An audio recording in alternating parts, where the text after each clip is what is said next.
जी जी stock. आज की बात गीता रविशंकर।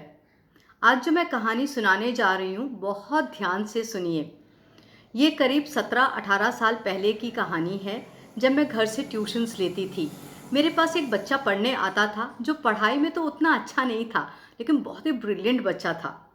अब उसके माँ बाप ने करीब 10 बजे मुझे फ़ोन किया और कहा, मैम मुझे अभी मिलना है आपसे। मैंने कहा नहीं, 10 बज रहे हैं, आप कल आइए, अभी नहीं हो सकता। लेकिन उन दोनों की आवाज़ बहुत ही भारी और भर्राई थी और मुझे एक फीलिंग हो रहा था कुछ गलत है, बहुत कुछ हुआ है। तो मैंने पूछा कुछ हुआ है? उन्होंने कहा नहीं मैम, हम आकर बताएंगे, हम आ रहे हैं। 10:30 बजे करीब वो लोग मेरे घर पर थे और उन्होंने जो कहानी बताई वो इस तरीके से था। उस दिन पीटीए मीटिंग हुआ था और बेटे के स्कूल में ये लोग गए थे। तो प्रिंसिपल ने बोला कि बेटे ने पिताजी के जगह पे रिपोर्ट कार्ड पे साइन किया था। तो मैंने कहा नॉर्मल बात है, बच्चे करते हैं, हो जाता है, आप समझा दीजिए, वो नहीं करेगा, नहीं होगा तो मैं समझा दूंगी, आगे से वो कभी नहीं करेगा। उन्होंने कहा नहीं मैम, बात आगे है। मैंने बोला फिर पूरी बात बताइए।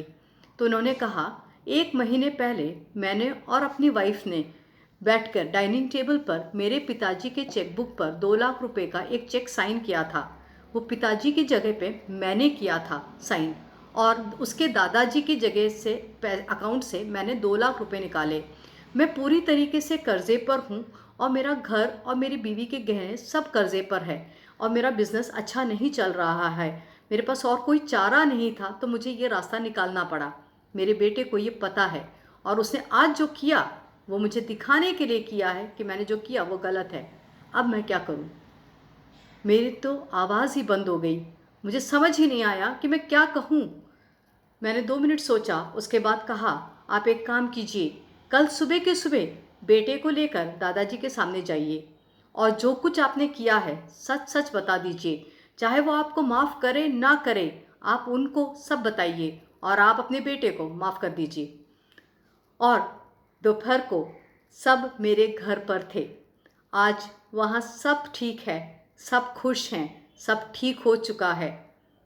हम जो बोते हैं वही पाते हैं, चाहे वो टीचर्स हों, पेरेंट्स हों या आसपास हों।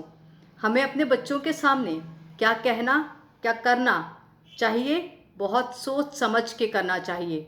बच्चे हमें देखकर और हमारे बगैर पता किए भी बहुत कुछ सीखते हैं।